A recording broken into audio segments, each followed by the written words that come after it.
Hello, everyone, and welcome to ABG, a podcast for the modern-day Asian American woman.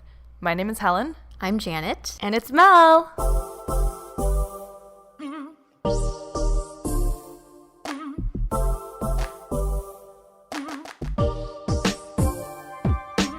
So I think this topic will be really important to talk about because as Asian women, it is unfortunate for us to feel pressures to conform to society's westernized beauty standards based on gender and race.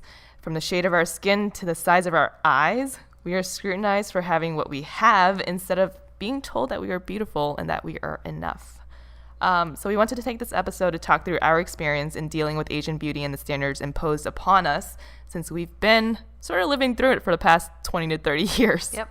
Yes. So maybe I can start by asking, when do you guys think it all started where maybe you recognize that you did have some sort of a beauty standard that was imposed upon you? Maybe it was back when you were younger with family or with friends, people you hung out with. Well, I think all of us growing up with an Asian cultural background, but also in America and in Western culture means that we had kind of like mixed messages, right? So for me, I grew up in Orange County and it was predominantly white. So I always kind of just assumed that I wasn't like beautiful. Not that I was ugly, but like, you know, I looked at the girls that in the image of like what pretty is and what like feminine is, and I never like, I just naturally didn't fit that, and I didn't think like twice about it.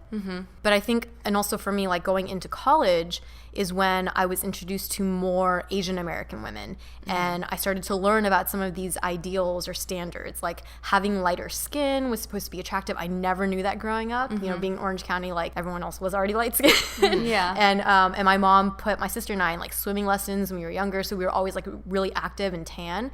And I, you know, in hindsight, I remember going to visit my my family, and people would comment that we were darker during the summer, but I never knew that it was like, I never felt like it was like a negative thing. What about you, Mel? Because you used to, like, you visited Taiwan more when you were younger, right? So you had more probably like an influence of what Asian definitions of beauty were since you were young. Yeah, so I would go back to Taiwan once a year since I was 4. And so for me, in terms of beauty, I didn't realize there was a disconnect until middle school, actually, because when I would go back every year, I would, you know, buy the clothes from Taiwan. I would get my hair colored and everything according to what was trending in Taiwan. And I come back, people would be like, oh, why are your clothes so fobby? Why is your hair colored orange? And back then I was like, I don't know, this is popular. Right. But then back in the States, I would get this kind of like bad feedback about my clothing. And then I felt like, why are they treating me this way? Versus in Asia, this is the norm. So there's that difference for me. And I noticed that in middle school. Okay. But then when you were in Asia, did your family ever like make comments about you in terms of being like darker? Well, I think naturally I'm very pale. So Asian standards, like being pale and light skin is a good thing. Yeah, it's like beautiful. It's beautiful to them. And so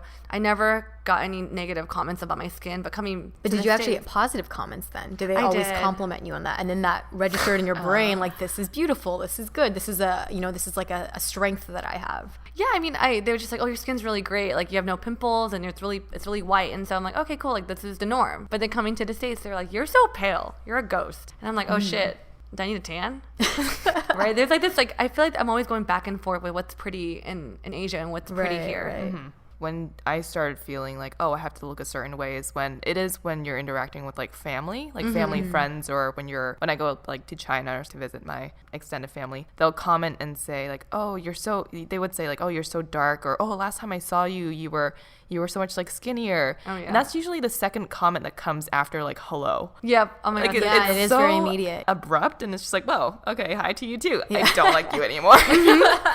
But that's probably the first time I felt like, oh, I have to be thinner. So the first time I visited was probably like 7 or 8. And then the second time was probably around like 12 or 13. And by them saying like, oh, you look like you got fatter. I'm like, no, like I'm growing. I'm a child. Yeah, supposed to be bigger. Right? But I think from that point on, I started becoming more like aware of my size and color. Did you guys ever have the experience, I feel like this is pretty common in Asian culture, maybe it's specifically Chinese, but you're either like too fat or too thin. Because like, growing up, like I was a little bit scrawnier, and so there were periods where I would get a lot of like, oh, you're not eating, or oh, you look sickly. But then you grow up and you go through puberty, and they're like, oh, you're getting a little chubby, and then you're just like, what? There's like no perfect balance. Right. But thinking back to other standards that maybe I was introduced to when I was much younger, I think that there is this like Asian standard for women to be really like soft and polite and reserved and kind of like the more classic ideals of like femininity. And I think as a child, I was like maybe a little bit more naturally that way. Like I was a little bit quieter and I was kind of soft, and I like took dance classes and like ballet. So I feel like that was something that people, my family like gravitated towards like kind of assigning my identity with. But then you go to school and it's like you're raised in a culture where, being like athletic and sporty is becoming something that is also super celebrated. So I don't know if you guys had different like any like stereotypes that you had felt like were kind of imposed on you. I think for me, my mom would always say to not talk against authority figures, to always sort of just, go with the flow and be kind and kind of quiet. Yeah. And I think I was always just like a rebellious kid where I was like, no, I'm not going to do that. I'm not going to listen to you either. I think when you're younger, you kind of just listen to these lessons that your parents give you, and you're like, this is how I have to be. But then the older you get, the more you encounter other people in school and whatnot, then you realize that there's a side of you that's been sort of like suppressed.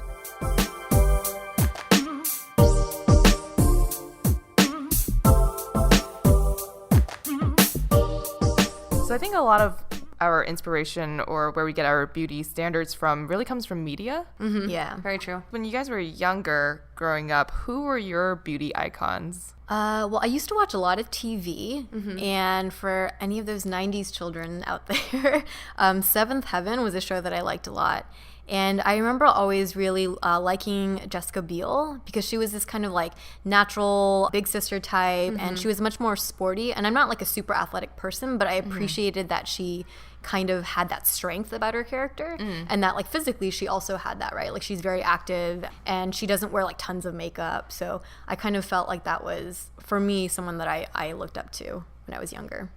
I think for me, since I went to Asia so much as a kid, I loved Jolene's High. She's like this Taiwanese pop star. Oh. Because I feel like, back in the day, I resonated more with the Asian media. That's all I watched, actually. And so for her, seeing like an Asian girl being sexy, like dominating the stage, being successful, that was something for me I really looked up to. How do you think that's impacted your outlook of beauty for yourself then, or what you prefer? Well, for me at that time, because I grew up in Taiwan, just from going back so much, I wanted the colored hair. I wanted the type of clothing she was wearing, because that was in fashion then, but that was in fashion for Taiwan. So that's why I had that disconnect when I would come back home and then wear it, and then people are like, what are you wearing? Why is your hair that like that? And I'm just like, I don't know, this is popular. This right. You guys, this looks really good. Trust me, it looks good in Taiwan. So would you switch it back then? You would dye your hair black? Well, then I would just change my clothing, because at that point my hair is, I can't do anything about my hair. Yeah. And I would just switch back to like mixing American clothing with my Asian clothing. Like I think when I was younger I didn't care as much, but as I got older I definitely saw myself leaning towards the like American side of fashion. So I think a lot of different standards for Asian beauty, I mean, the most popular ones are like having very white, pale skin, and also just being thinner. Plastic surgery is also associated with even like face shaving or getting your nose like more pointy. Having kind of more of like almost like a cutesy, what is the face shape? It's like more heart shape that they like, right? Ovally? I don't know. But I think for me, like back then when I was younger, I wasn't only aware of plastic surgery. Like I didn't think that my idols had plastic surgery. I thought that's how they looked like. But maybe more, so were there particular features? Like, does she have really big eyes? She did. She had big eyes. But I don't know, for me, like even though like I have tiny eyes, I never thought I'm going to get plastic surgery to look like her. But did you see that as like more beautiful? You know, it's weird. I feel like growing up in America, you're taught to love yourself and your body, and I think it's weird because like I love my body and love how I look, but I still thought she was beautiful, and because of these certain features. But I never wanted those features on myself, because I feel like that is the American standard, is to love yourself. I feel like that influenced how I kind of viewed everything in terms of beauty and me and her. That is actually a really interesting point. I think that the generation that we grew up with, it was about embracing like your individuality and like however you are, and it is a little bit conflicting with if you're raised in like like Asian culture, it's a little bit more like conform. I guess they're not as, you know, like celebrate exactly how you are. It's like, this is the standard, this is what you should aim for. Yeah. But that can be kind of confusing for you when you're growing up, right? Like you're being pulled in multiple. Yeah. Like even today when I see girls and like I see girls are beautiful, big eyes, the beautiful body, the perfect hair, I'm like, I can see why guys think you're so attractive because I think you're beautiful. A part of me is like, damn, that's not fair. You have everything. You're beautiful. But part of me isn't like, I want to be you because it's just, I don't know. It's like not how you were taught. No, I was just, it's so ingrained in me just to be me that I'm never like, man, fuck you look good, but I want to be you kind of type of persona. I think that's great. I think that's the mentality that if all girls could be taught that growing up, then there wouldn't be so many like issues. What about you, Helen? Yeah. Well, I think for me growing up, I would say that a lot of my beauty icons were also sort of just the friends that you're surrounded with, right? So it's like, oh, they have this like cool shirt. Like I want that cool shirt. But at the same time, my favorite show was Fresh Prince. Oh yeah. And So good. Hillary, I thought she was beautiful.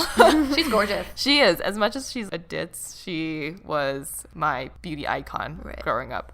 And even like Aaliyah and like TLC. But TLC, what about their beauty that you felt they were beautiful? Well, I feel like Hillary's character was very like Confident. Yeah, confident, but also like she held glamour, like feminine glamour well. Like she always had her hair done really well. She did like makeup and that kind of stuff. Yeah. So that is very Yeah. Like, is that something that you... So maybe it's not much beauty, but it's more having that personality of like confidence is what I was attracted to. And maybe also, I don't know if this is directly related or not, but not worrying about having like pale skin as much as my family would say like, oh, you're so dark. It's like, I don't care. I think that's beautiful to me. Right. I agree. So maybe there was some influence there from both childhood friends and from television. Yeah. Isn't that crazy how your family could be saying these things? Like, oh, make sure your skin is light. Like, growing up for me, I remember I used to share a room with my grandma. And every time before we sleep, she'll spend an hour in the restroom putting on like 5,000 creams on her face. Whitening creams. Yeah, and It's it a didn't, thing. Yeah. for me, it's just like, oh my gosh, she takes forever in the bathroom. But looking back now, man, she put a lot of creams to like maintain that standard of Asian beauty and skin. Right. And I feel like as I get older, that's something that I'm more mindful of. Is that something that your mom pushes on a lot to make sure you're taking care of your skin? My mom doesn't care, actually. My grandma's the one that really cared about like okay. skincare. But I think as I get older, a lot of my peers really care about skincare. Like what's the latest trend about Korean beauty products? Face mask. Yeah. Like 20-step processes Yeah. before bed every night. Exactly. I mean, I definitely I buy products here and there now because as you get older, you want to maintain the Asian skin, right? Right. And I think for people who are listening and who have not heard about that before, that's actually a huge thing, just to have very like fair white skin, whether it's associated with having class and wealth and not being a blue collar worker and like working out in the fields and not getting tan. That might be a part of it. But in Asian countries, if you go to like a 7-Eleven, you'll find skin whitening creams and like SPF that's over 100. Like, what does that even mean, right? True. But yeah, I remember when I was younger, I would see my aunt, and she still does this. She would have that arm sleeve just on her left arm for when she's driving, so that when the sun comes into her car, she doesn't get tan on the left side. And then she also wears this like huge visor to cover her face. Well, I mean, they're in style now, the visor. That's true. No, I have a similar story too because it's always my grandma. Maybe because she's like the most traditional person in my family. She used to always drop me off at the bus stop in elementary school, and I'd be so embarrassed because she'd be wearing like this cartoon bunny like design sleeve cover and this like hat with this covering that didn't even match her arm sleeves, and then she's wearing a sweater, and it'd be freaking like 80 degrees out. So it's all to protect herself from tanning. Exactly. To keep her skin fair. And I would be so embarrassed to be standing there. I'm like, oh my god, she looks like she's going to a Halloween store. But so that's what she wore. Did you guys have contrasting, like, because in like Western culture, being tan is beautiful, right? So I don't know, like for me, I always had like my mom also was very into skincare, and to this day, every time I see her, she's like, "Are you putting in your night cream? Are you doing this?" But she never really pushed the like light skin aspect. And I think growing up in Orange County, where a lot of people like sports are really big, and like people go out and you're in the sun a lot, like I always believed that being tan was beautiful. And I remember Coco Chanel was the first in like the 1920s. She was out on a cruise and she got tan accidentally, and she was a beauty icon. So when people saw that she was tan, I think from that point on, a lot of Americans wanted to be tan. I think being tan gets associated with that. So we need someone like Fan Bingbing or Angela Baby or whoever to get on a cruise boat and get dark. That's so true. Well, actually, even like in K-pop, because I'm a big K-pop fan, there's like a lot of the girls are really pale, but there's like what's her name? Hyorin from Sister. She's like more tan and she's more of a like she has more curves and she's beautiful. And I feel like she's setting a certain different type of beauty standards there, which I think is great. Yeah. So I think for me, I was influenced more by Black culture, and then Mel, it sounds like you were more influenced by like Taiwanese and the K-pop life. Very much so. Janet, I know you mentioned Jessica Biel. How has that shaped your standards of beauty?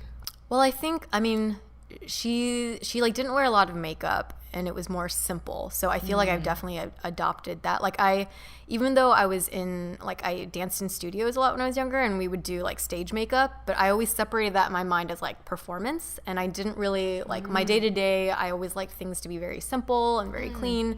It's very Janet actually today. She just has no makeup right now. She's wearing just a t-shirt not wearing makeup. Janet doesn't need makeup. No, she's natural. beautiful. Oh God. But blushing. My brows need to be done right now, actually. You're fine. But I have an appointment after this. It's okay.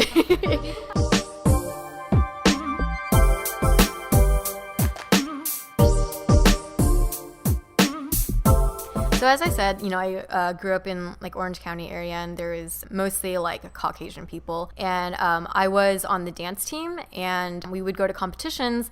And during the competitions, we'd have to do our makeup, and we're supposed to all look uniform. So I remember they put us into a room and they're like, okay, we're going to go through the tutorial of how to do our makeup. So step by step, we're going to use this foundation, and then we're going to do this eyeshadow, or we do this other layer of eyeliner. Wait, same color for everyone? Well, foundation, everyone found their own color, but this is a good question, because the color of lipstick, the color of eyeshadow, and everything else, and blush, everything was uniform. Like they told us the exact product brand and the numerical thing for it, because we wanted to look all the same. It's a part of like dance, like drill team competition stuff.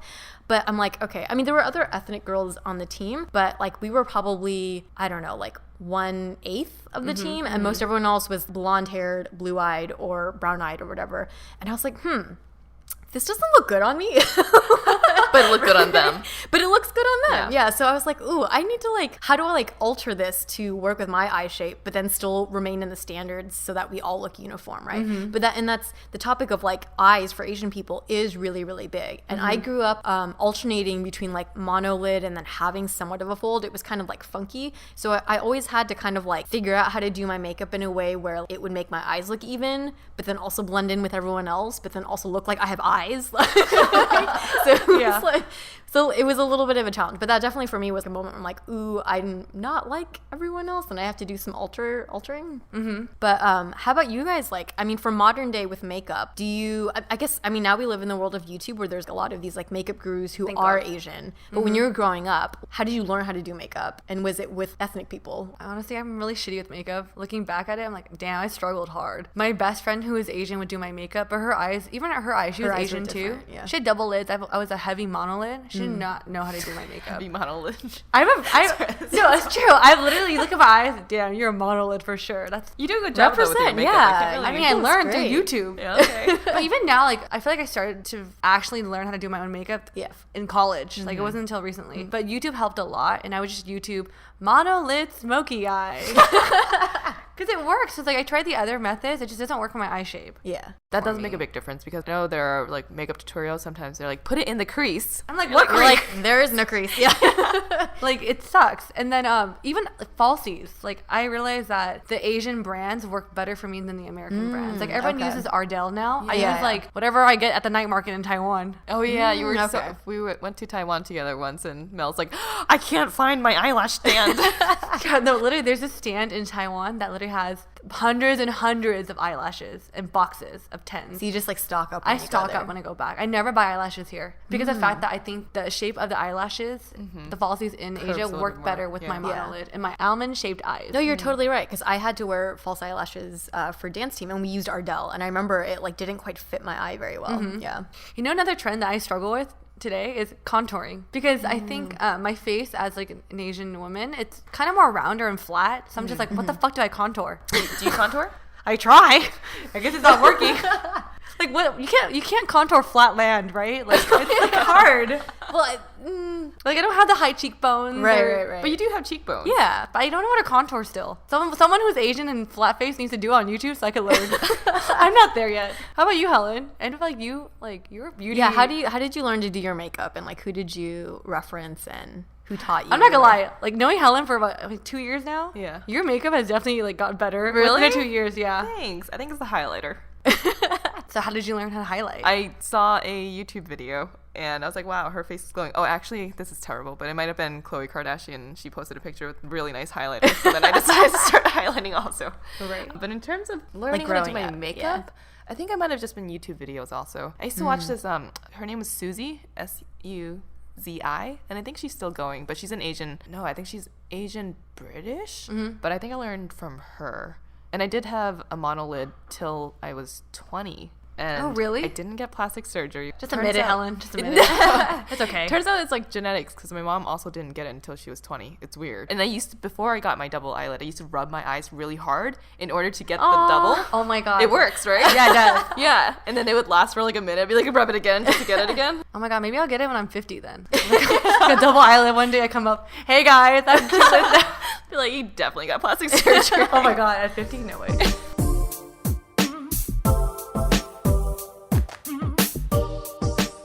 So is there anything that you guys today look at your face or anywhere else in your body that you would alter? I think when I was younger, maybe going through like puberty, I never had the bridge on my nose. That was what I was going to say. Yeah, exactly. When I was younger, my family would like squeeze the bridge. Yeah, my family. Really? To like what, mold my bones? I don't know. I don't know where they were going with that. Because I couldn't wear certain glasses. Yeah. I had to get the glasses with the cushion, and they were like the nerdier looking ones. The struggle is real with that. So Mel, you probably don't have this experience because you don't wear glasses, no. Right? Yeah. So Helen, we're on the same page, like the bridge thing, because whenever I would try to go to Lens Crafters, I'm like, they don't make glasses for Asian people. It's a real thing. But now I think I've accepted it. I feel like I have like a little button nose. Like, sure, I'm fine with it now. But I do still contour. So contouring in between like your eyes, right along like the sides of your nose, it enhances that bridge shape that I don't have. That's flat. So it's flat. So I'm contouring a flat surface. Okay, so there is hope for me then. There's hope. I'll try. But in terms of plastic surgery, I never wanted to. I don't think it's a bad thing if you want to get plastic surgery. It's all, you do you. Right. But for me, I just feel like I'm happy with what I have, and it is what it is. Yeah. I felt like I would be kind of scared to alter things. Because like I said, sometimes I would have like one monolid and one not. And my aunt was kind of like, you should just tape it, even it out, or like get surgery or something. And I was like, oh, but what? Then I'll look different. I won't look like me. And then it felt like too permanent of a change. But what about, like it's a pretty popular topic that they say Asian women tend to be more like flat-chested. Is that something that you guys confronted? I mean, I feel like growing up, I would struggle being flat-chested. Yeah. Like, I hated it. I would joke around saying like, I'm not even an A cup. I'm nearly an A, And even in high school, I remember this guy made fun of me. He was like, hey, Mel, mosquito bites. What? Oh my God. Where is that boy? I don't know, that fucking bitch. But like having comments, like having people say that to you, you're like, shit, like that. Yeah. People actually notice I have no tits. No, I remember when I was in 7th grade, I used to wear the bras that are totally just like shaped out already. I have a picture. Padded? Yeah, Push-up like bras? like not even padded. Like a it was pillow just on like your boobs? hollow on the inside where a boob should be. Like the super hard bras. And I remember I have a picture like of it, and it just looks so ridiculous because my body was not shaped that way along with the bra, and I wore that for like a year probably.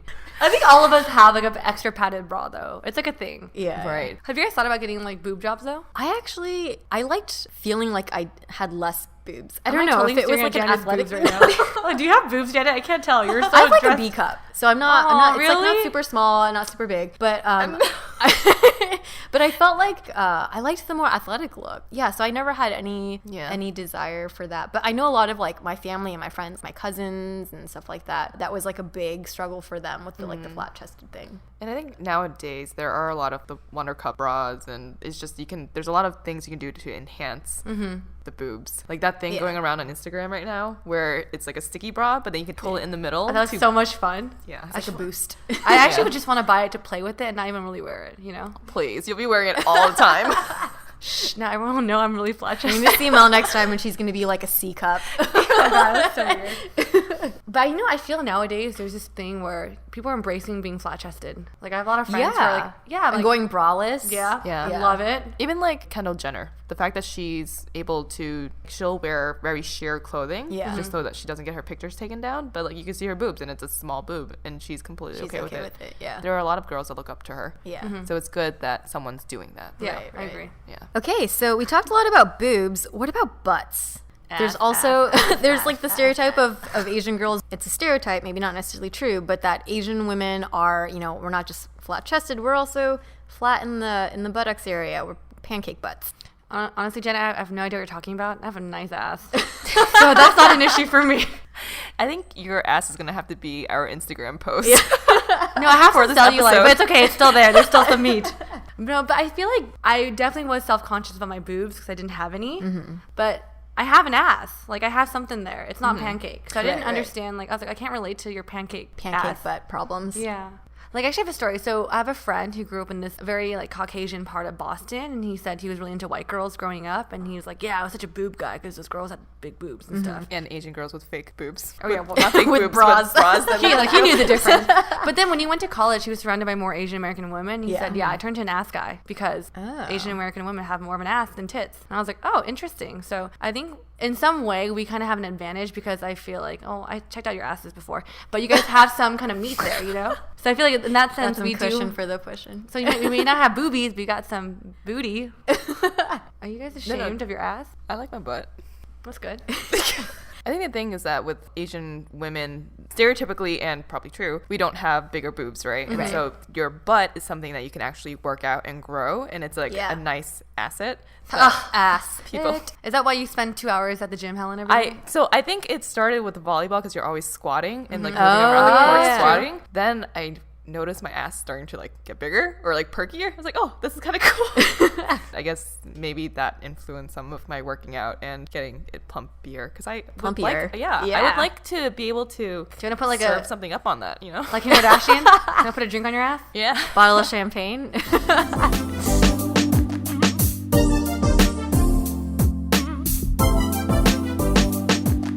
We talked a lot today about how we grew up, with dual cultural backgrounds. Our Asian cultures taught us certain ideals of beauty, but then we grew up in the Western culture with sometimes directly conflicting ideals of beauty. And to Mel's point, I think that kind of helps you realize or come to the conclusion that there's like really... There's no answer. There's no, there's no right definition of beauty. There isn't one that's more or less. It's just like everyone is really different. And I think that because we've been exposed to like dual definitions, it's easier to be, to have the conclusion that Mel did, which is like, this person's beautiful and is great. And I don't look like her, but that's okay. I'm beautiful too.